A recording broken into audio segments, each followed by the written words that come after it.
This is the first episode of the second season of the Comeback Team. I'm here with my new friend, Robbie Bernstein. Robbie Bernstein is a comic. He's out there doing his thing. He joins us here at the Comic Strip Live, one of the most legendary places in all of comedy where so many legends have been discovered. People like Eddie Murphy, Jerry Seinfeld, Adam Sandler, a lot of cast members on SNL. And we're also filming the first episode of the official Comic Strip Live podcast. And you, my friend, have the honor, and I have the honor of having you as the first comic to officially be on the Comic Strip podcast. But before we get into all that, Robbie, and I want to have some fun, man. I think it's important people kind of know who you are, where you come from, and kind of how did you end up getting into comedy, brother? Well, absolutely. Dude, this rules. I haven't been to the Comic Strip in years. This is such a legendary spot. It's cool coming through here. Being with the Albanian money king of New York, ripping bogeys in a basement. This is a good vibe already. You're a comic underneath one of the most legendary comedy clubs in the world with an Albanian smoking fucking cigarettes. Doesn't get better than that. We need some thick coffee, though. What are you doing with Dunkin' Donuts? I would expect like authentic Turkish, that Turkish coffee is like sludge, man. I like Turkish coffee, but till you get to the bottom. You ever had Turkish coffee? I mean, not a long time, but as far as like instant coffee's gross. I would never have instant coffee, but if someone whips up the Turkish coffee well, that stuff can be pretty good. Yeah, and it's like grainy in your mouth, but it's thick. You just can't hit the bottom of that cup. And then you got the women, they like to take the Turkish coffee and dip their finger and tell you your future, because they do that in the Balkans, like Albanians, Bosnians, Macedonians, Serbians, Greeks. Turks do it. They try to tell you your future. I mean, that's ridiculous. The bottom of that cup, by the time you get there, it's almost like someone's dip. You know, like spit. Exactly. That's what it's like. It's like if you actually drink the dip that's. But it is like the first version of coffee, though. People don't realize that's where coffee originates from. It's not Colombia. Okay. It's not that guy with the fucking sombrero with the donkey. You know, I guess they cultivated it, but coffee, to my understanding, was discovered in the Middle East. Okay. And it was some scholar guy, and he discovered that by grinding the beans and then drinking it, he could stay up. And that's kind of, from what I understand, the legend of how coffee was created. But I mean, as New Yorkers and people from New England, you know, we drink a lot of coffee in New York City, man. I drink an absurd amount. Do you? Yeah. We like 6 cups a day, easy. But what do you start your day with? Usually with like a large iced coffee.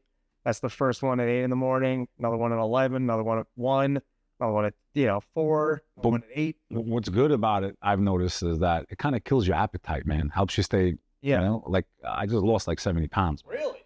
Dude. You were 70 pounds heavier than this? Dude, and I'm still 40 pounds to 50 pounds heavier than I should be. So I kind of went off the deep end, man, when we got locked down. Yeah. And I thought, Armageddon was beginning. If it doesn't start today with all this stuff going on in Russia and Ukraine right now, which is fucking wild. I think they're closing out the Russian-Ukraine shenanigans, but the idea that a guy with dementia who just got voted out of office overwhelmingly was wandering off camera in the woods to never be seen again can go ahead and start or try to escalate World War III is despicable. In his last months. And let's be real, and I just spoke about this on the pod today.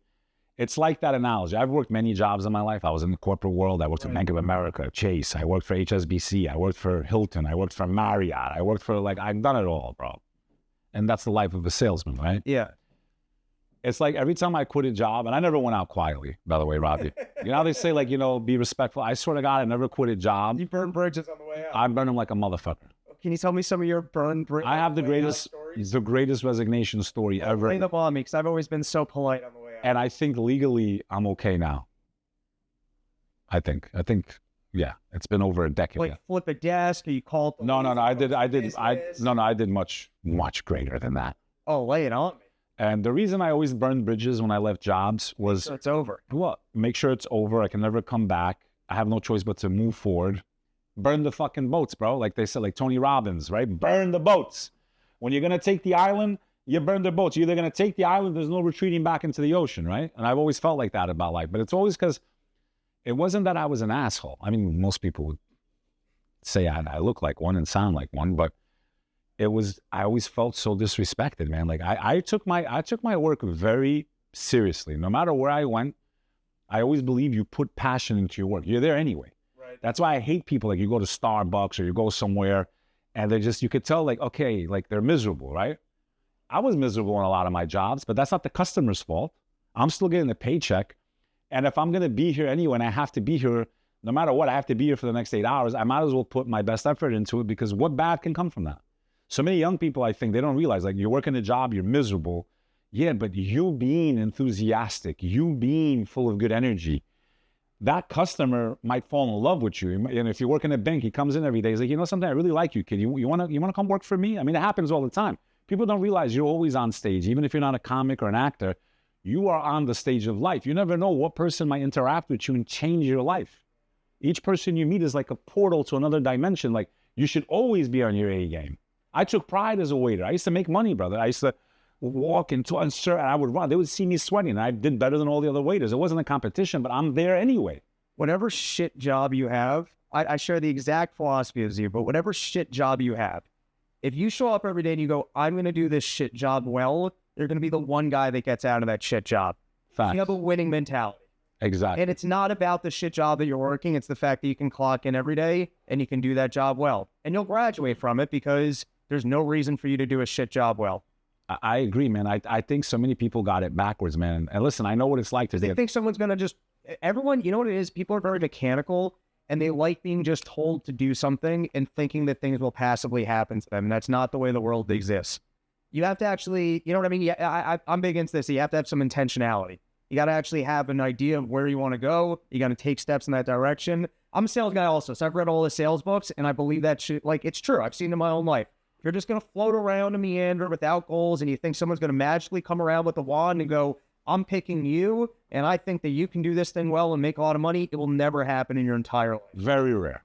It's almost impossible. It's like you're basically, when you don't know what you want in life, you become like a ping pong ball inside the game of life. If you're a hot chick, some guy might scoop you up and go, hey, you can be my wife. Or if you've got some intrinsic value on that level where you're walking around and you're 7'3" and ripped and you're sprinting in the park, you might get some coach who comes by one day and goes, oh, I think you could play a sport and recruit you. Outside of that, who the hell is ever going to notice your talent? It's rare. Even if you're an actor, you could be the best looking guy in the world. I've hung out at Craig's in Beverly Hills. I was like, I'm going to walk on the Craig's. I'm going to get discovered right now. It's like the place where everyone goes in LA to try to network and get discovered. I went there a couple of times. I had no connections in LA, right? Like a Clubhouse. I don't know if you ever heard of that app when it was big.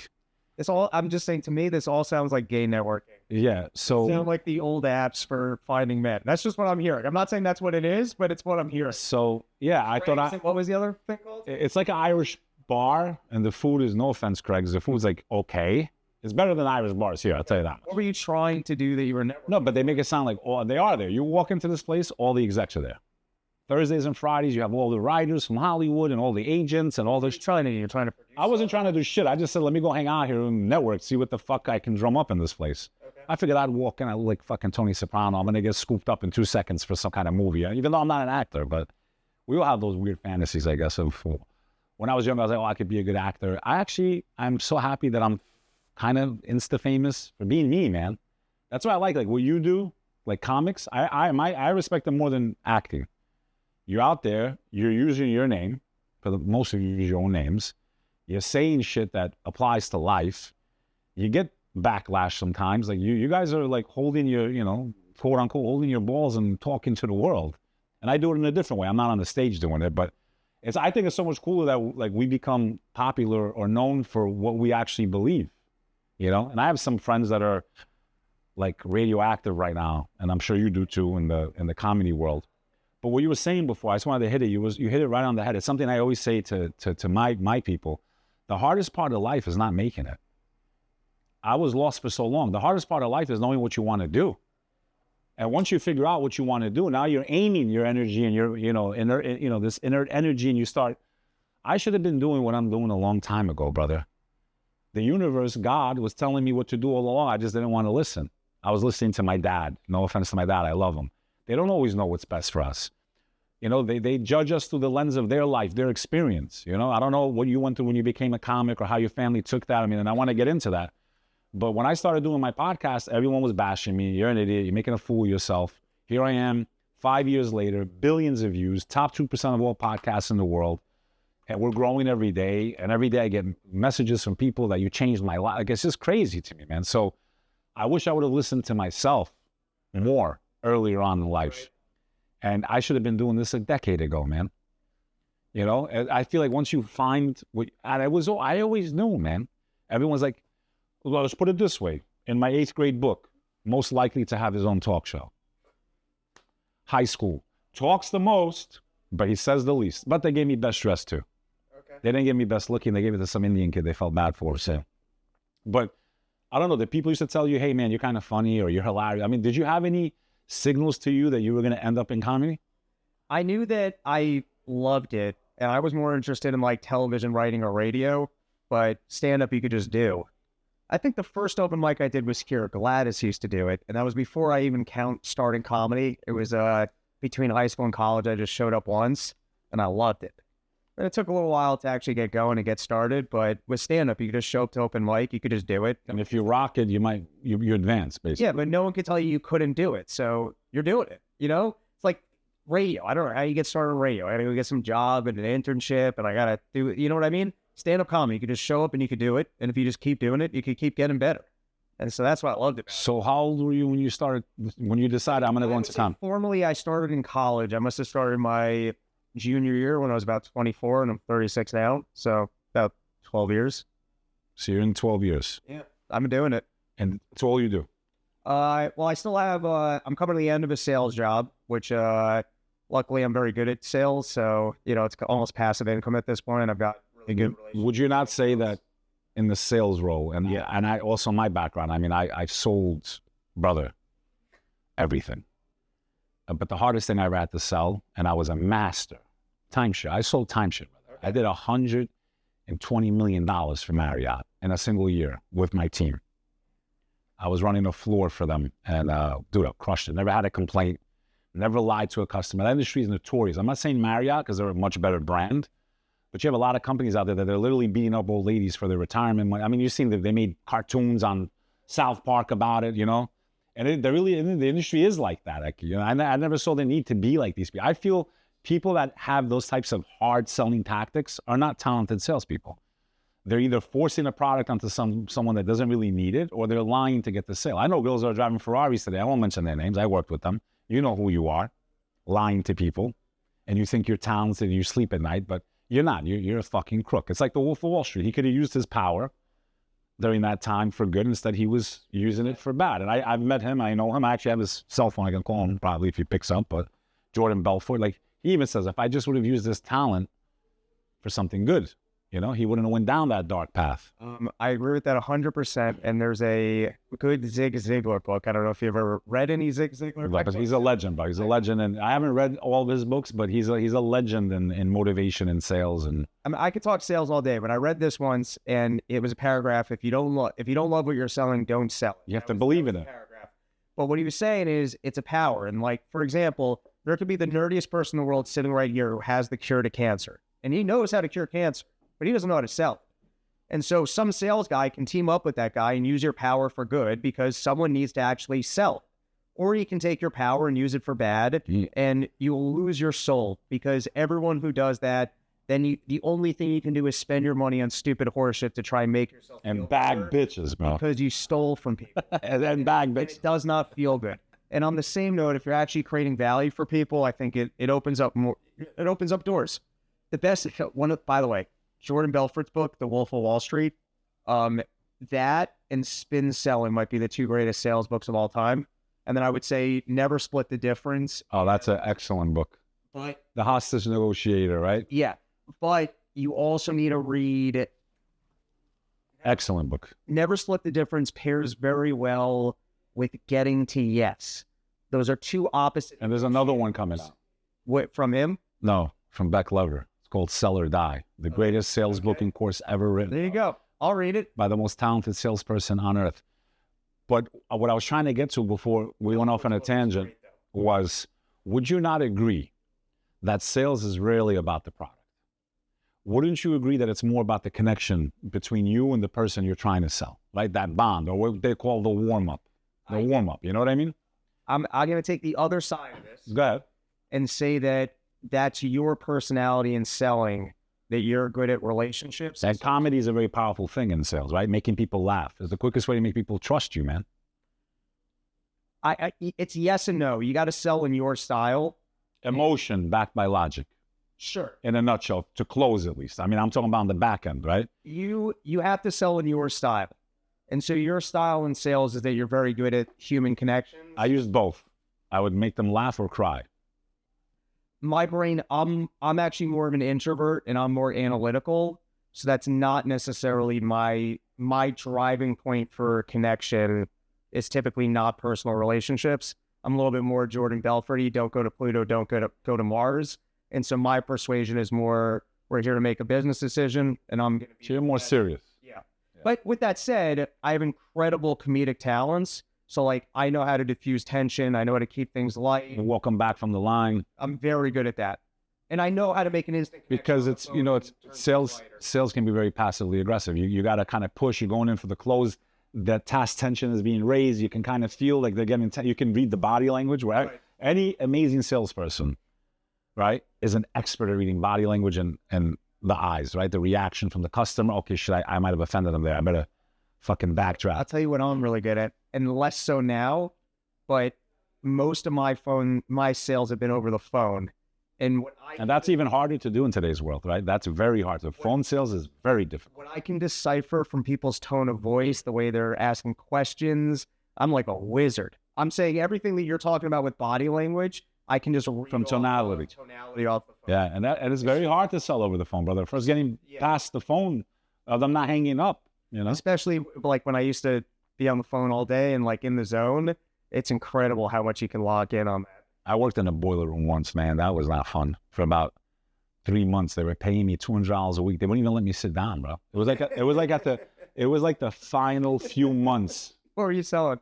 I was generating leads for people to sell, to sell their stock portfolios and all that, right? So I was studying for the Series 7. I get in right as 2008's crashing. And then that was it. Like 3 months, they wouldn't even, it was like basically the end of that era forever, like the Jordan Belfort era. Right. And I was in Saddlebrook in this office building. They wouldn't even let me sit down. They had some weird name. It was like a J.P. Turner type name and just banging out the phone. Man, what a miserable existence that was. They wouldn't even let me sit down. You have to earn your seat. I couldn't. So all day I had to stand up for $200 a week and bang out the phones for the senior reps that are already licensed. I mean, it was... Thank God the 2008 crash came. It got me out of there because I don't just give up, man. I've never just given up. I give up once I'm like, okay, there's no chance. There's just no way. Like, it's over. It's not happening. So the 2008 recession came. I'm in the office when that happened that day, and I see all the brokers going like, I'm like, what's going like? It's coming down, bro. It's all coming. That's Chicken Little. I'm like, fuck, did I get into the wrong business at the wrong time? It's crazy. I wish I had worked one more corporate sales job. Yeah. Because my first one was so sharkish and it was miserable and I didn't like what we were selling. So I did it exactly. So what industry are you now? I mean, you don't have to name what company, but what industry? I mean, what are you selling now? So I do ad sales on podcasts. So if you're listening to a podcast or hearing an ad read on it, there's a chance that I placed it. Yeah. Well, can we get some fucking sponsorship, bro? We've been so funded since day one, man. There you go. I got an amazing demographic, bro. 86% U.S. Okay. 70% is male. I'm sorry, 80% is male, but 70% is from the ages of 25 to 45. Yeah. It's a pretty good demographic. They got money, man. There you go. Thank you. Dr. Zismore. Remember that? People don't know what that is outside of New York. Thank you, Dr. Zismore. So, and that's another thing people don't understand. Like, there's nothing wrong with having your dream. But sometimes you have to fund that dream. So, like, the fact that, like, I can't sustain from my stuff yet. I don't sustain from it at all because I was just focused more on making the content, getting the following, and we're like, we finally got over the hump, brother. We broke 115,000. Jim Belushi just followed me. Like, it's crazy what's going on, right? Like, we're over the hump, but we haven't extracted anything from 5 years. So if I didn't have this ability to sell and, have residual income, because I do merchant services, I have my own company, right? And I think it's important that people understand what I'm saying about your life, that, hey, you want to be a comic? Hey, you want to be an artist? Hey, you want to be a actor? There's ways to sustain yourself and still chase your dream. You don't have to completely leave yourself exposed and be in the street and be homeless. I think for me, for a point in time, I remember I quit a job at one point. I was all in on comedy, 100% all in on comedy.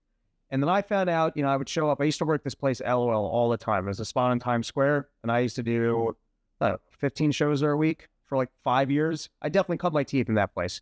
But I remember I used to show up like on Friday night and you're there with your jokes and you're like, I need to figure out these jokes, how to work, because I quit my job and I need material that works. I need to be able to get on the Tonight Show. I need to have perfect jokes. And you want to know something? The audience does not give a shit about your jokes. So you're there on a mission of, I need this thing to be perfect. And the audience just got off work and they're trying to have fun. And then when I realized, for me at least, when you're working a day job, you're kind of in the same place as the audience, that you just showed up after work. You want to have a drink, you want to relax, you want to have fun, and you're just hanging out. I almost found for me in the earlier years, if you like putting that much pressure on it, almost made it not fun, and then there was a disconnect between you and the audience.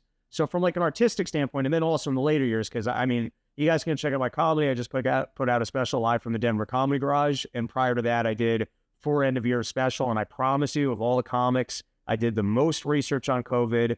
I spoke out against it the entire time, and I really like this fucking guy. I feel like I'm talking to myself right now. There you go. And I probably put out an hour and a half of incredible jokes about COVID. They were not widely seen. The audience that heard them really thanked me for it. That's probably because Mark Zuckerberg was turning them down. Like he just admitted on record about a month ago that he was suppressing people that spoke against what was I got going on. constant strikes on the YouTube channel. Every time it was taken off, they'd give me a strike. But they might give us some strikes on this. We might have to maybe what check. I've also found from having a day job in terms of pursuing what you want to pursue is that then you can just do and say the things that you want to say. Where it's, you can stay more authentic to yourself. You're not controlled. You're not controlled. Because not only am I not controlled, I'm only in this thing because I want to talk about and make the jokes that I want to make. It's not my living. It's your passion. So you can't, there's nothing for you to take from me. So you're not going to pay me for it. You're not going to place me here. It doesn't matter. I'm doing the exact thing that I want to do. And I have enough money that I do not need your money. So I'm going to find the audience that relates to what I want to talk about. And they're out there, brother. In that way, I found that being able to support yourself is actually more freeing in terms of, trying to pursue this and trying to pursue, I don't really like using the word art. It's pretentious, but just wanting to do exactly what you want to do.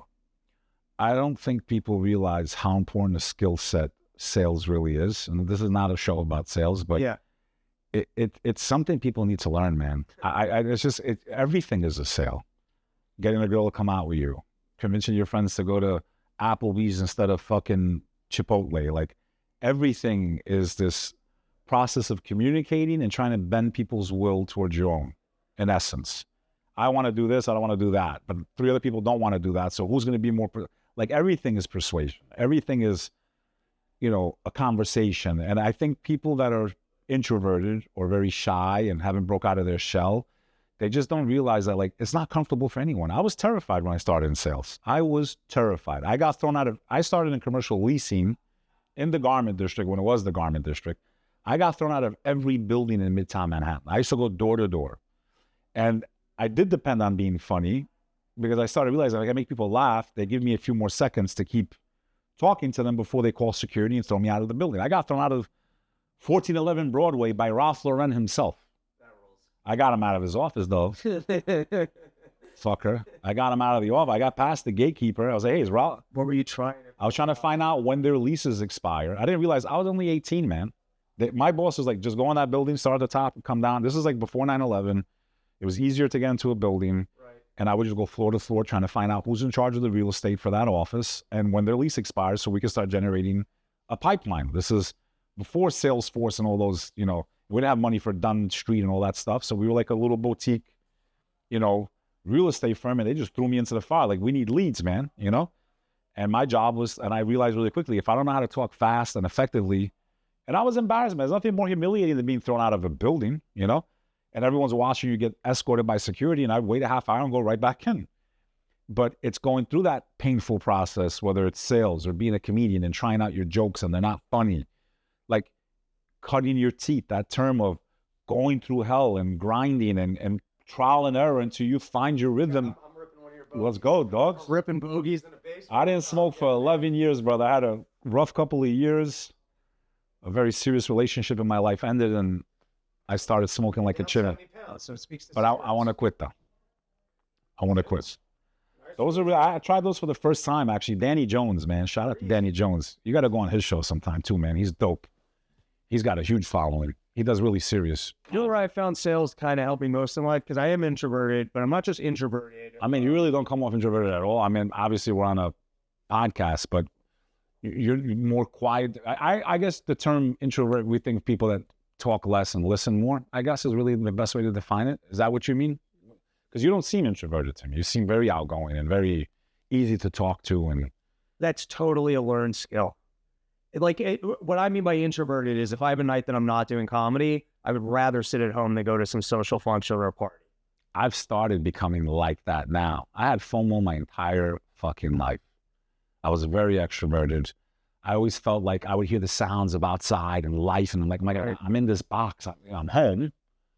But the whole world is out there, and this person I need to meet might be out there, and there's one person that can change my life. Like if I'm home, and my expression, I'm famous for it amongst my family. Why are you always out? Why are you always coming home at 4 o'clock in the morning? I'm like, because nothing will happen home. Nothing can change home. Even though we are connected to the world through the internet, and my life did change through the internet, I guess. But I just always felt like I love people, man. I've always, long before Insta fame, I was like a New York celebrity, like a local celebrity, because I was out in the nightlife.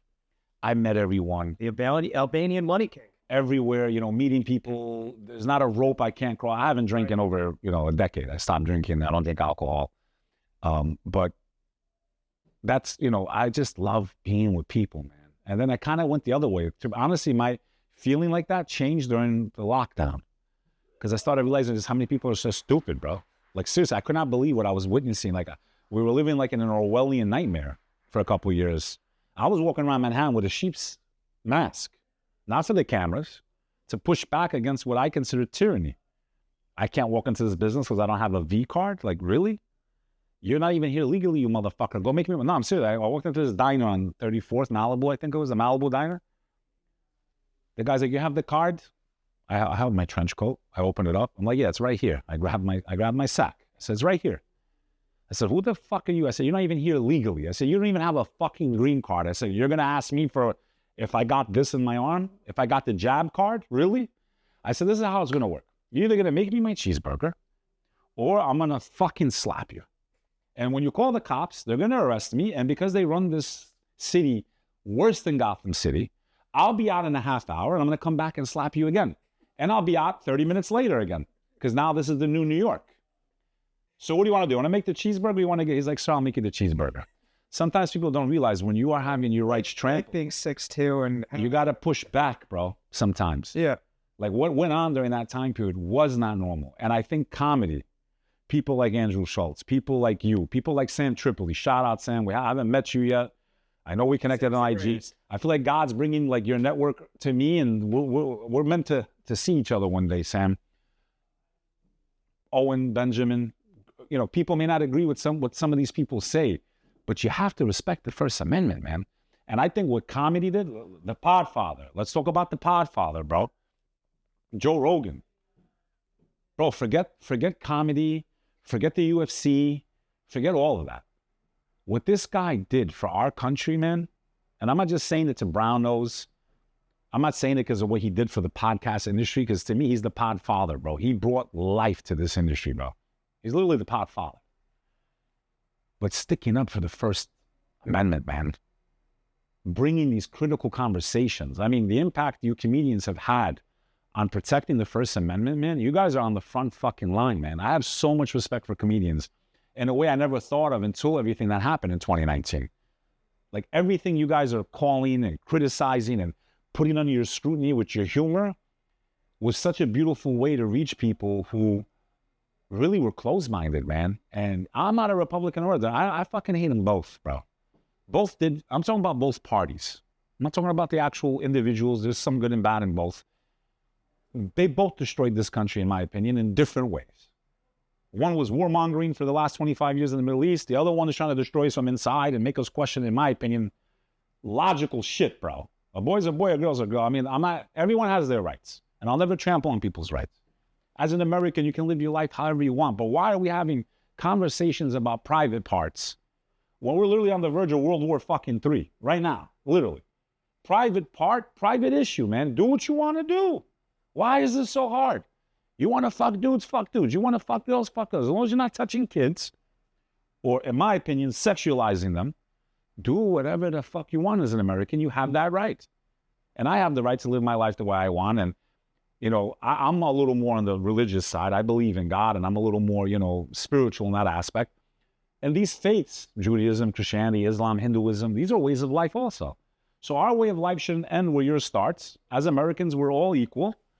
We don't have the right to stop you from living your life the way you want. And I truly believe that as Americans, because we're not living in a society where it's considered a Muslim country or a Christian. It's America now, right? Everyone has the right. I don't think it was that hard for us to all get along. I feel like we're being galvanized, man. We're being gaslit, echo chambers left and right, while they're fucking destroying all of us together. It's kind of my mission statement. Preach, man. Am I crazy or not? No, I agree with everything. Like, I swear to God, I respect everybody, bro. You want to fucking dress like a woman? I don't care, bro. But don't try to teach my kids. And I get offended as a parent because it's like, you can't even have fucking kids. So why are you worried about what we teach ours? I will teach them not to hate you. That is my responsibility, to teach my children not to hate you and to treat you with respect. But you don't have a right to push your way of life on mine. When they turn 18, if they want to do what you're doing, then they can do it. But until then, they're under my watch. I'm going to try to guide them the best I can. I didn't do everything my parents should have told me to. There's a lot I should have done that they told me to, and there's a lot of things I should have fucking never listened to them. But we all find our way in life, and I'm fucking ranting, and this show is about you today. You know what I mean? I look at some of that, and I think it's, I forgot which book I was reading, but I think in like Chinese torture camps or during World War II, something along those lines, the first thing that they would have soldiers do was sign some statement. To Mao and shit, right? Whatever it was. But just taking that first step and having to sign it, The Red Book or something, bro. it became like self-brainwashing because you've already accepted a little bit. And so I think what they do with this, because like I was ranting about this on my show the other day. Can you imagine if you wasted 2 years of your life believing that the COVID thing was real and you did not live your life and you stayed home and you thought that the people like us that were living your life were the ones that were keeping the country from getting open? You're putting more and more of these vaccines in your arm. You're getting fatter. You're getting more unhealthy. You're not seeing your loved ones. You're not divorced through the roof. Everything destroyed. Okay. And listen, I get it in the beginning. Listen, I was very proactive. I want you to understand, this is why I get mad. I took my kids out of school 1 month before it hit our shores. Okay. Like literally when it hit Italy, they were like, what are you doing? I said, listen, this fucking thing's coming. I don't know if it's real or not. In the beginning, none of us knew. You understand? We're seeing images. Straight propaganda is what the fuck we were seeing.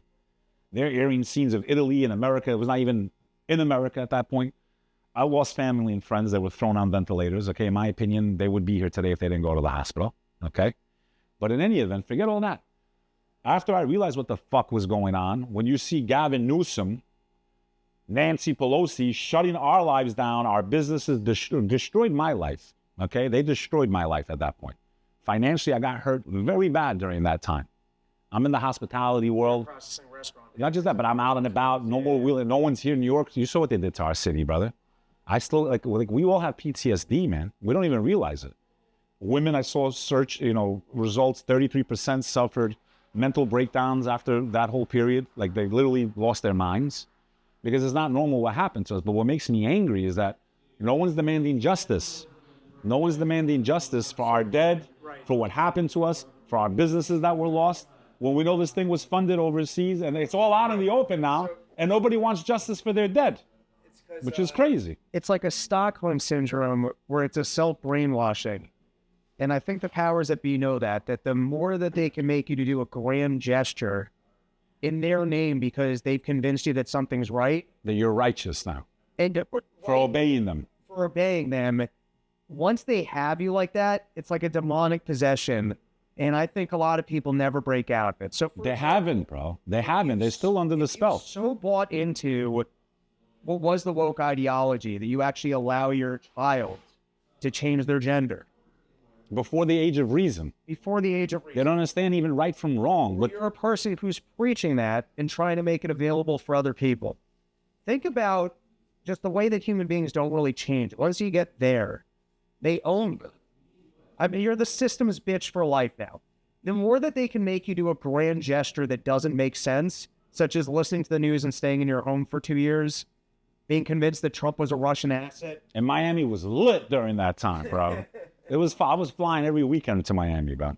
So I think that's in part why they pitched this stupidity, is because to the extent that they can actually get people to accept it, the more they just like own their souls. When I was a kid, I fell down the stairs. I actually injured this pinky. It's still deformed to this day, okay? Second grade, they let me go. I fell down the stairs. Yeah. This thing went like over here. And I won some money from the school. It was like $3,000. It wasn't even much. I didn't even know that until I turned 18. I wish I would have known, because I would have went back and resued them, right? Because it's still deformed to this day. Right. That because I was injured as a minor, I had the right at the age of 18 to reopen the case and to say, no, I would have never settled for $3,000. Right. I want more, because look, here I am 20 years, 15 years later, and it's worse than what they thought back then. Exactly. So exactly. So think about that. Now let's play it on what you were saying, right? This is why I'm going somewhere with this. I didn't realize what my rights were as a child, and I had an injury that affected my life, right? Not tremendous. Yeah, but what I'm saying though, 200-pound 6-year-old painting, complaining about your fucking pinky. What I'm trying to say though is, in that same token, a child removing their sexual organ before they can fully understand the impact that it'll have on them the rest of their lives, even if their parents are pushing for it, is wrong, man, because they don't know. Now I met a guy that just did this in, where was I? I was in Florida. I was in Tampa. I met a guy that just went through the whole transition, and he seemed as happy as they. That's cool, man. But he did it well past the age of reason. Right. I got no problem with that. That's what you want to do. I'm not saying I agree with it, but that's your right. And I'm not here to take your rights away. And all these people that are bugging out about Trump, I got a newsflash for you. He was your president 4 years ago. You didn't lose any of those rights. You're still wiping out your babies if you want to. I mean, what the fuck? I don't understand why they're, oh my God. You are controlled by the media. Everything you're saying, it's like, yo, wake up already. Like, you are dumb. You are controllable. It's crazy, man. And now I understand why Coca-Cola and all these companies spend billions of dollars, because they work, bro. It's preconditioning. Always, like from when I was a kid. Always Coca-Cola, yeah. It's still in my fucking brain, bro. Masochism of people that don't have God, religion, or spirituality in their lives. They feel like if they're just listening to the news, they're playing ball with the system, and the more that it's a sacrifice from them, such as staying home, that's their heaven. That's the contribution that they're making. It's crazy. And they don't realize that there's no points for good behavior towards the government. There's no points for obedience. You're not doing anyone any favors. You're just wasting your own life and your own time. I wish more people would wake up. Just think about how miserable your life has been for the last 8 years if you actually took the news seriously. Miserable. You literally lived a miserable life. You've been wrong on everything. You got excited for Kamala Harris. You thought Joe Biden, you thought Putin's going to take over the world unless we let Ukrainian people die. Think about the evil that you're responsible for in endorsing Joe Biden and thinking that it's righteous. He hasn't even been he hasn't even been the president, man. What's scary, I think, to all of us should be, and the right might not be any exception to this, is that who really was running the country? We always have this illusion as children. We've seen movies like Independence Day when they're fighting the aliens, and we will not go silently into the night. And that one movie where it was 2012, the movie, I forgot yours. And the president's like, no, I'm going to stay here. And he decides to stay with the people in Washington and give his life. That's not reality. The president, these people would put us first before them. And I think a righteous leader is one who's willing to give his or her life for their people. And I'm always skeptical of people that seek power, because I believe true leaders rise because of their credibility, because of their, the interactions many people have had with them, that they are so righteous that people are like, no, you have to be the leader. Like, you are a good person. I'm the best, I'm this, I spent $20 billion to become the president. Like, it's not even a democracy, man. Like guys like me and you can't even run. Even if we just because somebody has money doesn't mean they would be the best leader in the world. It might mean they're a great business person. And yes, you need to have some business skills to run a fucking country, but you can also get advisors for that. I'm looking for someone that has wisdom and knowledge and values human life. And I mean, there's not, in my opinion, a single righteous leader on the face of the earth, bro. I don't think anyone pursuing a leadership position is looking for anything other than power. And I don't think that's what the righteous are living their lives for. You mentioned spirituality. Are you a spiritual person? Do you believe in a higher power? You believe we're here by accident, or? No, that's kind of a loaded topic. I don't love talking about. But just, you believe in a higher power? Yes, I think it's. But I kind of have a rational perspective where I think it's good for your own well-being to believe that life has meaning, and I also think that your life is wired around at first, because I grew up very Orthodox religious, which I no longer am Jewish. And for a while, I didn't love the concept of faith. I thought the concept of... You're still circumcised, though, bro. Yeah, you can't grow up bad. Me too, bro. There you go. I tried, but you can't. It just looks better, bro. Yeah, no, I wanted it. A little snip off there. Who wants a fucking snake? You have a fucking snake with... Yeah. No, but I used to have a concept... I used to have a bit of a problem with the concept of faith, where it's like, if I was working in an office and someone told me, hey, the boss said that you need to be doing this, I'm like, well, I want to hear it from the boss. Like, I didn't like the concept of faith, that I'm just doing something on faith. So what, because someone told me I'm supposed to change my entire lifestyle off the concept of faith? But then at one point I realized, and it's not a very big idea, but I realized I have a belief in goodness.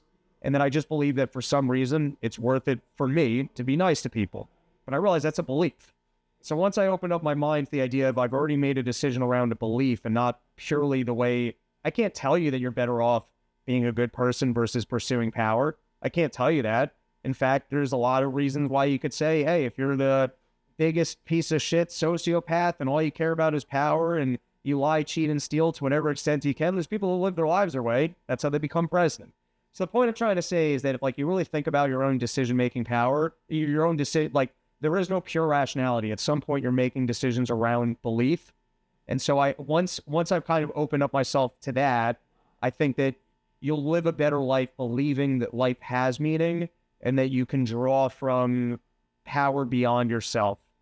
And so in that way, I have a belief. And then I also just find I'm kind of compulsive by nature. And so I think there's a lot to be said for spirituality and just trying to defeat your own compulsiveness, because that comes with its own hell when you're just kind of following your own addictions and just walking around like Beavis and Butthead all day and just trying to placate, So in that regard, I have a some spiritual compass, but it's not rooted in any real religion or anything. That makes sense? I get it. No, listen, I like, these deep, thoughts. You said you have a special out right now, yeah? Comedy? Live from the Denver Comedy Garage, not an actual place. I do this thing called Summer Porch Tour, and I just do shows from fans' backyards. Cross country. Yeah? Yeah, did about, I think, 36 backyards this past summer, self-produced, showed up with my own gear, sold the tickets, fans show up, and we just to someone's backyard. Literally. That's really cool, bro. Fans' backyards. Documenting the whole process, too? Not really, because I find, dude, I'm actually there. Maybe in the future, next year, there's budget, I can hire someone to film it, but I'm doing too much work. Literally, I'm doing all the work. I'm showing up, setting up. Sometimes I do stand up for an hour, and then I do a live podcast. I can't also be trying to document. It's just too much. I know, it's not. And then I can't live it. And then also be trying to direct and, let me set up a camera over here and still me interacting with these people. That's not, you know what I mean? I'm actually in people's backyards interacting with the fans. I don't want to be thinking about how does this look on camera. So I have not documented it, but I filmed a special from a fan's garage in Colorado, and it kind of captures the magic of Porch Tour, that it's 40 pure fans that came out. I self-produced it, and it's from a guy's garage, and it's also comedy that, listen, I could get up here tonight, and I could kill, but not doing those jokes. And so you'll see the jokes that, don't really work unless you're in front of your own audience, because they're a little harsher, a little more political, and I think anyone listening to this would dig it. You said something important there. You said about being in the moment. I actually have a video that went viral talking about the differences between, because we're the same generation, me and you. I'm 42. Yeah, I'm 36. Same idea. So a lot of times, today's world, people are too busy trying to capture the moment with their camera, right? They're at concerts. So I had a video that went viral about how our generation definitely had more fun than today's generation. Why? Because they're too busy trying to capture the moment instead of being in the moment. That's literally the quote, and it just went viral. It went viral and everyone's arguing in the comments, fuck you, our generation. No, fuck your generation. I love it. Without that engagement, nothing's going viral. So fuck both of you. But isn't it interesting? Everyone lives their life, or not everyone. There's certain people that live their lives for how they can present it online and taking pictures for the Instagram. perfectly cut and filters. At the same note, they all talk about authentic. Fans love authentic. It was the least authentic thing in the entire world. It's crazy. I mean, there was a little scandal right now on X Spaces, you know, Elon's app. I go on those spaces. It's basically audio, right? And we have stages and people can come on and there's different topics for each space. And this girl that, you know, generated a really big following on there, she was singing a lot and she was playing someone else's singing, acting like it was hers. And people realized who she was, you know, she was using some singer's music that not a lot of people know who she is, but enough to figure out that that wasn't her. And even I was like, damn, you sing so beautiful. Like, so all these beautiful moments that we spent together, like overnight, everyone feels betrayed because it's like, hey, why were you like, you weren't authentic. Like you really were not authentic. And here you are. It's very easy to fool people online because you have a chance to turn the camera off, cut it up, and present yourself in a way that might not be true to not only who you are, but what you're portraying to the world. I think we live in a generation of imposters.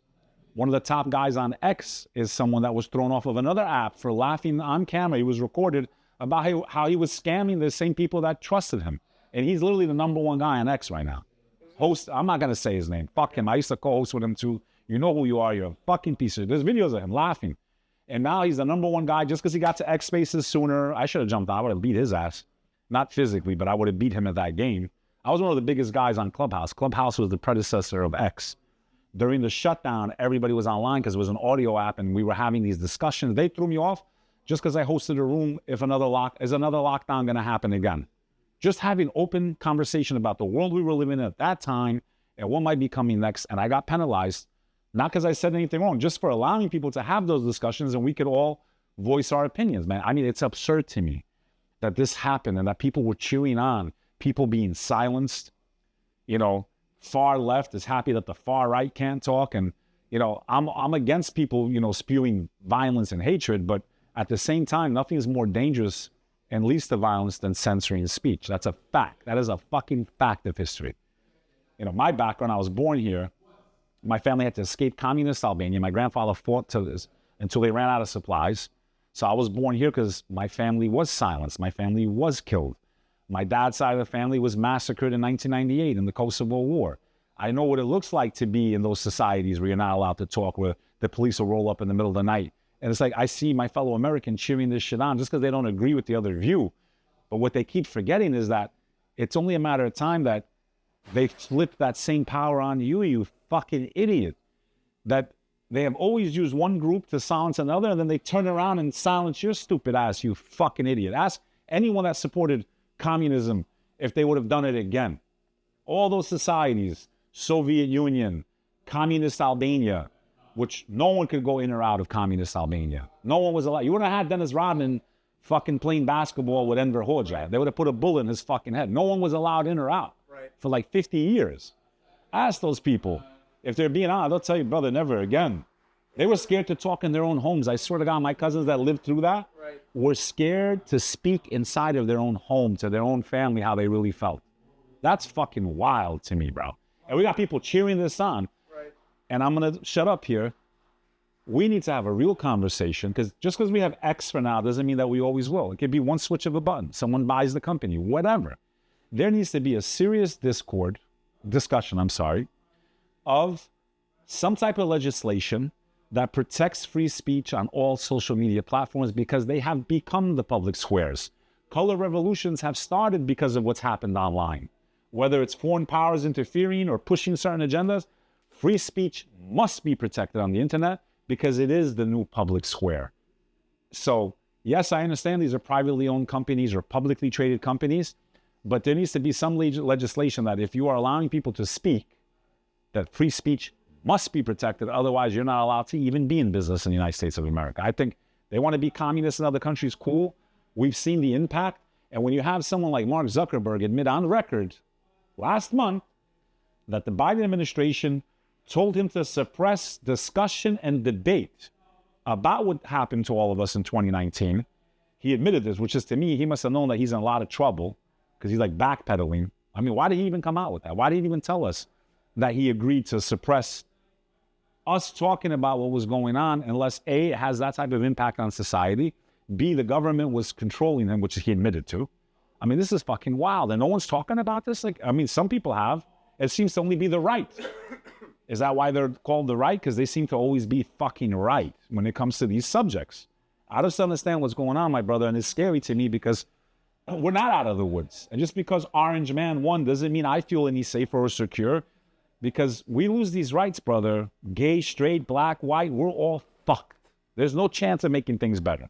I know things are not perfect, but we lose that right, we're fucking finished, man. So, and smoke, man. Albanians, when we put cigarettes on the table, there's an expression in Albanian. I'm going to teach you this. Dohanin tavolin, gurian krevet, nuk pytet. When the cigarettes are on the table and your wife, meaning if you're married, your wife is in the bedroom, you don't have to ask. It's your wife. I'm not saying that, I know the feminazis are going to come after me, but it was an old expression, meaning your wife is your wife. If you want to make love to her, you're going to make love to her. You're going to grab her, you're going to make love to her. Not against her will. Don't come after me, feminazis. I'm just translating the news, okay? When my cigarette's on the table, you don't have to ask. You take as many as you want. As a matter of fact, in the Albanian culture, they go like this. They go, mahabo, mahabo. There you go. I'm good for right now. Thank you. There you go. They throw a couple cigarettes in front of you. Excellent cigarettes. I think I agree with what you were saying. I think the scarier part with the social media censorship was there's a world in which I'm okay with, hey, they're a private company and they can do what they want to do. But in the COVID, which I think was the worst version of government censorship, or it came from the government. Totalitarian. It came from the government. So it's not even an argument of, hey, these are private companies. Hey, I own this company. These are my views and fuck you. Yeah. It was, no, the government told them. The government actually told them. Throttle it down. And then this, to me, I thought was particularly scary. It was like 2 months ago, it got to the Supreme Court, and the Supreme Court threw it out based off the standing, where they said that because, I'm giving you guys the short, but basically because there was no single branch of government that you could point to that called up social media to censor it.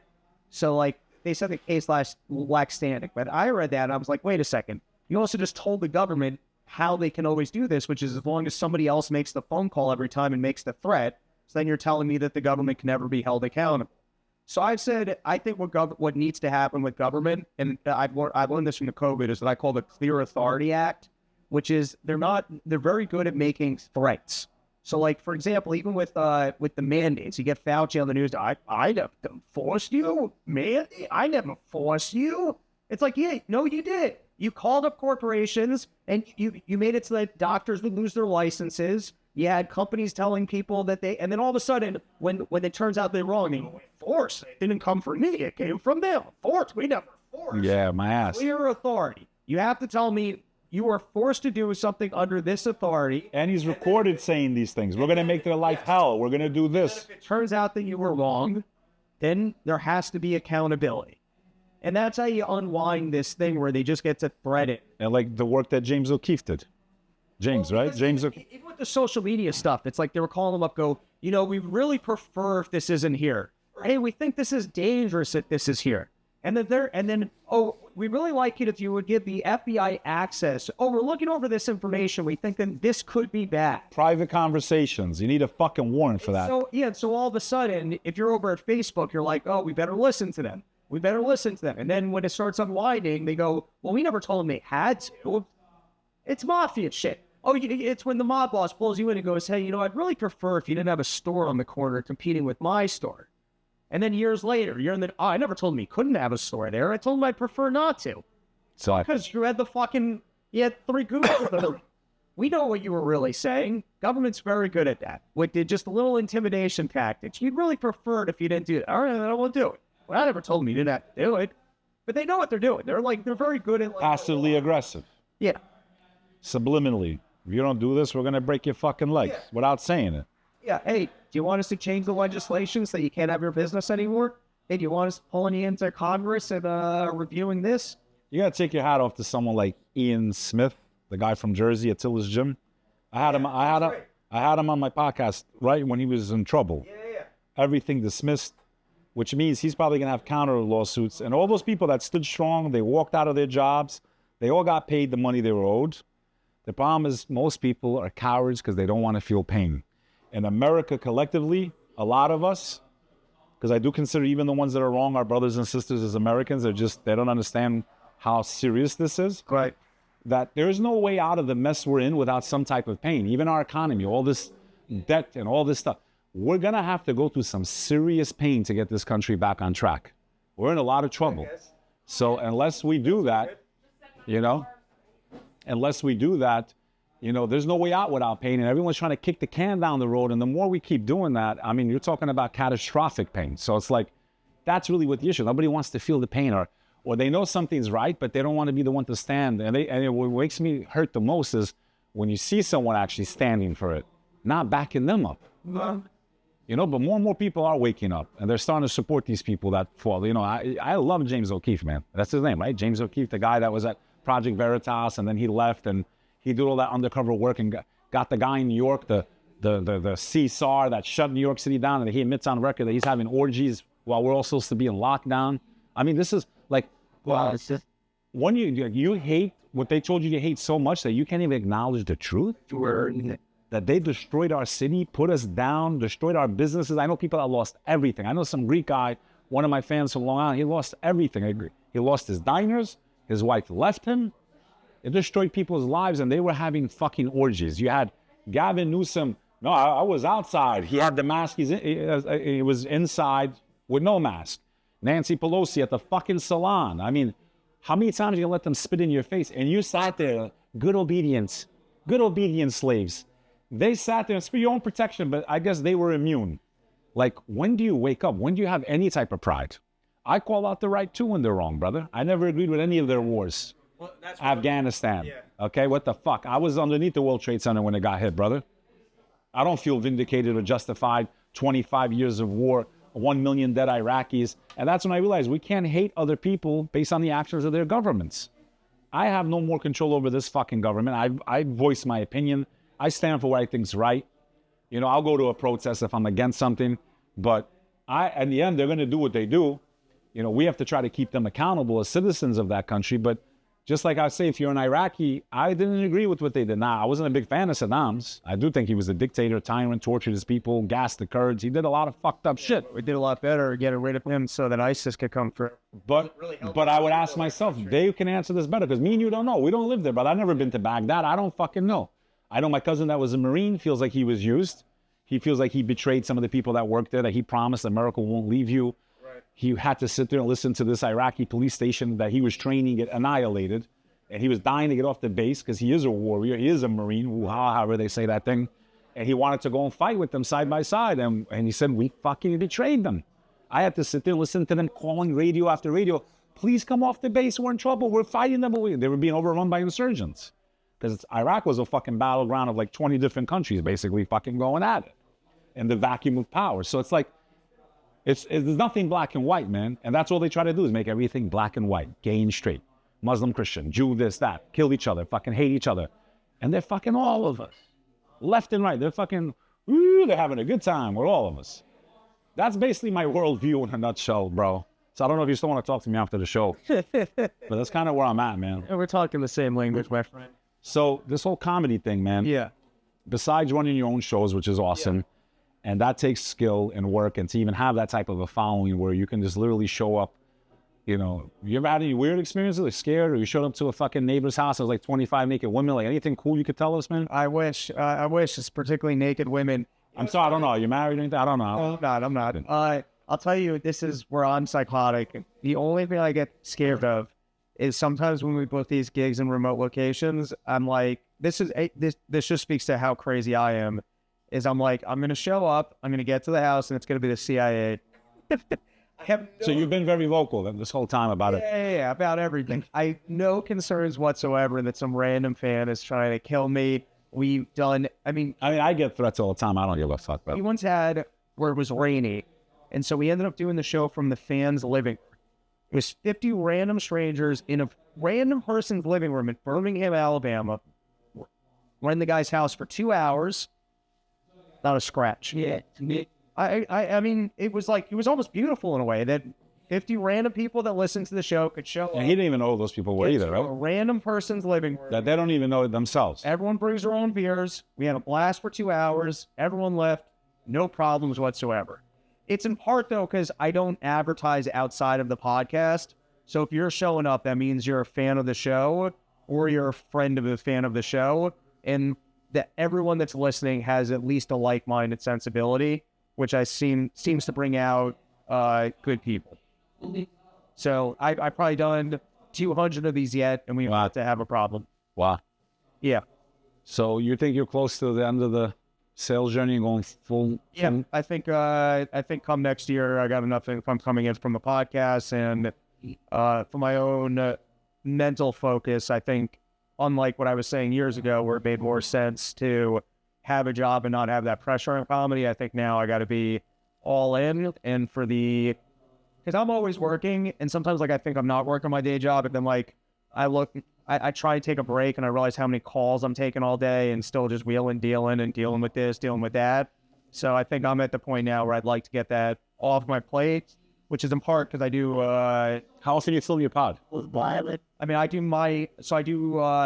co-hosting Dave Smith's show, which is a big podcast, Part of the Problem. The name? Part of the problem? Yeah, we do that 3 times a week. And that's also a part of Legion of Skanks? No, so what is it? Dave is on Legion of Skanks, but this is his personal And podcast. Legion of Skanks for people that might not be so up to speed with comedy. Yeah. Because my demographic's very diverse. Explain this whole connection and comedy world. Skanks, I mean, it's one of the OG podcasts. It's the funniest and most offensive podcast out there. And I love it. I've seen them. They're always, having a good... Largest live New York City comedy podcast, and throughout the entire time when everyone kind of went woke or self-censored or were trying not to be inappropriate, they own the lane of, no, we're doing our brand of comedy, which is going to be the most offensive comedy And ever. fuck you. Exactly. I love it. And they stayed in that lane, and they killed it. The wheels started to turn where that's cool and okay again.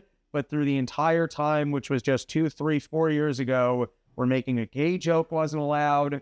All the shit that wasn't allowed. And all the shit that has always been funny throughout time. Always funny. And then Listen, all of a sudden it was, I'm you're not allowed to be inappropriate when the entire job is being inappropriate. The entire job is I'm saying things that you can't say to anyone. And they're outside these walls. Yes. Listen, I'm a Muslim, right? Oh, I gotta leave. I always laugh. Listen to me. I never got offended, bro. I mean, for the last 20 years, it's always been, Allah Akbar. I fucking die laughing, bro. Right. I go to a Majid Boni show. He makes fun of it, And he's from the Middle East. He's from Iran. Shout out to Tehran. I don't know if you know Tehran from Laugh Factory. Okay. Oh, I don't know him. I know the location. Brilliant comic, bro. Brilliant. And I got a kick out of it, bro. I think they don't realize that most people, we like to laugh at ourselves first. I think you can't even be a comic unless you make fun of yourself. So, people getting offended, it's like, okay, then they just don't listen. Turn the channel, man. What the fuck? I think it's disgusting people view certain types of content that I don't agree with no more. Dude, I always kind of found that funny where it's like with sex stuff, they're like, don't kink shame. But then all of a sudden, with all art. And what does that mean, king shame? Kink shame is like, I don't know, if you were into licking fat Asian nipples and someone came Like the along, fetishes. And someone came along and said, dude, what the fuck's wrong with you? You're specifically trying to find fat women just so you can lick Asian nipples. And you're like, don't kink shame. Just the idea. Kink shame. Oh, I thought you said kink. Kink. Like No. kinky. Yeah, kink. Yeah, kink shame. Kink shame. The idea being, hey, I'm into this thing. Let me be into my thing. I like to lick buttholes that are hairy or some Whatever. disgusting shit like that. I mean, I don't care. But the point I'm trying to say is, if you're into something, what happens to the world? Go be into it. And go find other people that want to do it with you. Go ahead. So if I'm telling a joke and there's an audience that likes the joke and thinks it's funny and you think it's not funny, why do you have to shut that down? Just don't support it. Just don't go. Yeah. Why? How did comedy become the thing where you get to be like the complainy kid and try and find the teacher and go, oh, they're all having fun over there. And I don't like the way that they're having fun. Do you think the pendulum? I feel like the Yes. pendulum's starting to swing back hard the fucking other way. Like, Yeah. really, I think the vote of this country showed that. Yep. And I don't think it's because necessarily everyone even liked Donald Trump as a person. They were just so tired of what the other side was pushing for so long. They're like, I had enough of this shit. Enough. They thought they lost every demographic that they thought they had it in the bag. Like, there's no way. Like, to the point where they're telling people, like, what did Biden say? You're not black if you don't vote for me. I mean, that's like slapping someone in their fucking face. You know what I was thinking about today? You know? Was, I think a lot of it is that just as long as there's a free and open internet, these other corporations, they have to compete.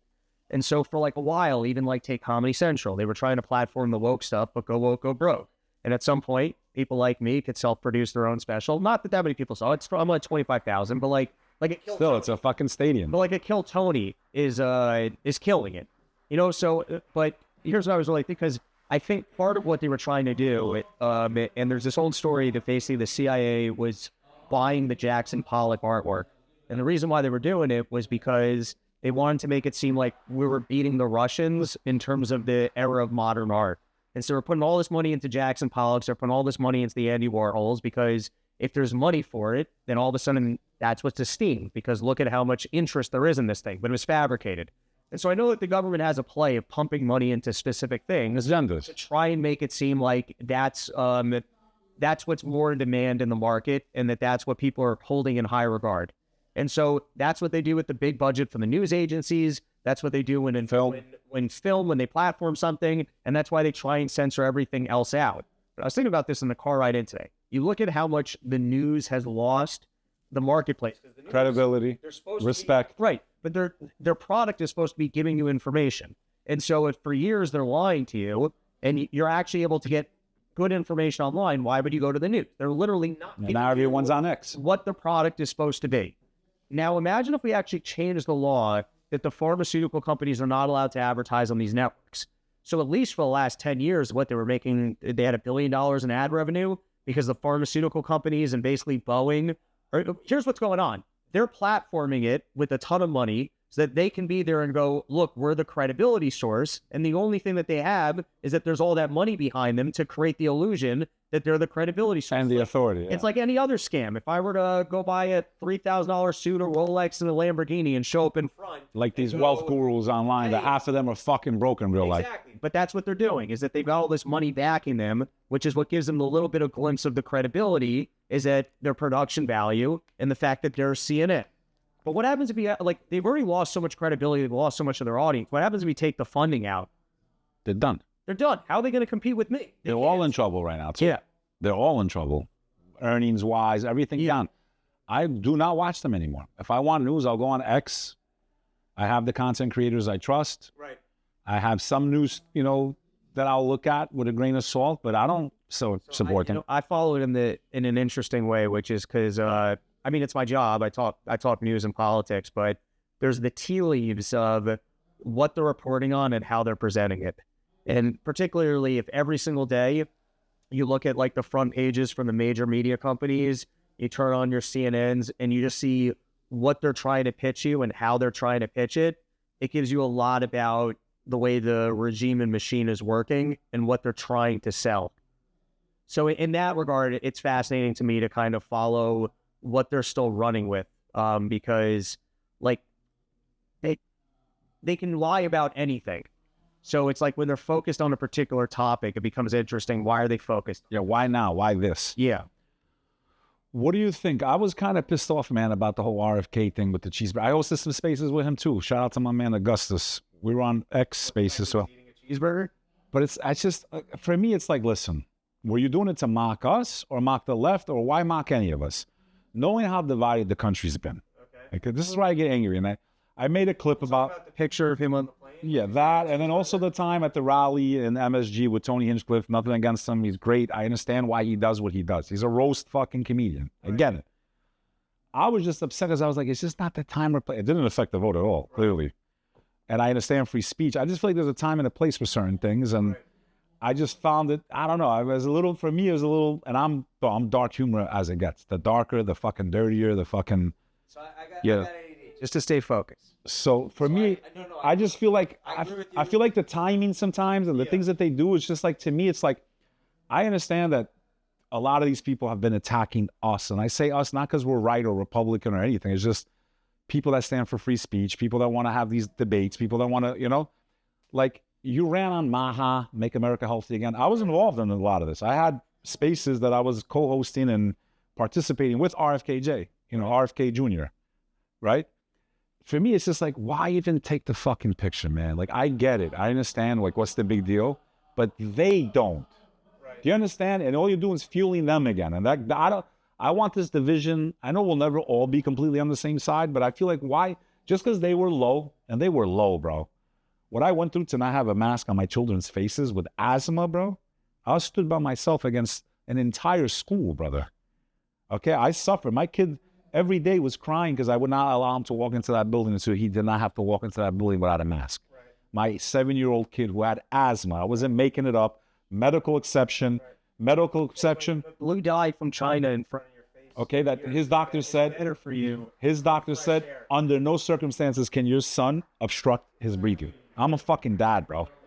You know what I'm saying? I'm a fucking dad. I stood there and my own peers, knowing my situation, A cloth mask with chemicals from China hates to be in a child that won't even know what the fuck's in there, attacking me, bro. And I stood my ground. My kid was crying every day. Dad, please let me wear the mask. I said, son, you're going to learn something right now. Right. I wanted you to learn this later. But you're going to learn sometimes you're going to have to stand by yourself, son. Right. That you might be the only person there. But if you're standing on what's true, son, even if you lose your life, better to live a life with honor, right? Okay. Than to live 1,000 years a lie. Better to live one moment of truth, son, than to live 1,000 years of a lie. The Albanian money king of New York with a broken pinky spear. It's fucking deformed fucking pinky. I call him Biggie Smalls, by the way, because he's small, but he's big. He's got that belly. He's Biggie Smalls, bro. There you go. But, damn, man, we got a lot in common, man. Yo, respect, man. Respect to you, Dave Smith, Sam Tripoli, Legion of Skanks. The name of your podcast, brother? Run Your Mouth Podcast. Got a new episode coming out tomorrow. I think fans of this would probably like it. You bring guests on? For segments. Or you just fucking rant? I mostly just rant. That's what I started to do. It's so much easier. You're always depending on fucking guests and come on over, and it's annoying, bro. Yeah. Well, here's the thing. If you don't watch any other thing in the news and you just watch my show, you'll get a roundup of all the most important topics. And I've been very right on just about everything. So my demographic's gonna love you. If you watch Interesting Times with Bek Lover, I read through all the headlines. I give you my analysis. Sounds like we have a lot of the same thinking. So make sure you sub to this guy's podcast. Check him out on IG also. What's your IG, brother? Robbie the Fire on Twitter and Instagram. And I'm just keeping track of time to be a respectful host because I know you got to get to Brooklyn. So that's the only reason why. Because me and you could spend another 2-3 hours here, bro. Easily. And it won't be the last time we see you, man. I appreciate it, man. Dude, it's cool to be back at the comic strip. This is such a... We got to get you up here for a set. Peace. I'd love to. And I think if Jean's up there, I'll introduce you to her. You'll love her. She thinks like we do. Okay. So you're already in. So everyone, check out my new friend, man, Robbie. I want to definitely come on and see some of your shows and we'll fucking chill. And I don't have a backyard because I live in New York. So we can't throw any fucking parties here. But we'll figure some shit out. I like it. So we're still right in this basement. This is prime time real estate. I mean, do you ever think you'd be in the fucking bay? Can we get a shot here, bro? Can you just give everyone let them see where we're at? Just hold the camera, man, and show them where the fuck we're at, man. Show them after. Yeah, we can do that. So in any event, check out my man, and we'll see you again. And I think you'll be back here again, brother. Thank you. It's a pleasure. It's been my honor, bro. It's cool to be here. And I'll go to Brooklyn for you to get fucking shot by some Italian guy. There you go. Is that what's going on in Brooklyn these days? I feel like you're living in another era. Yeah, but Williamsburg is dope now. All right, my brother. We'll see you next time.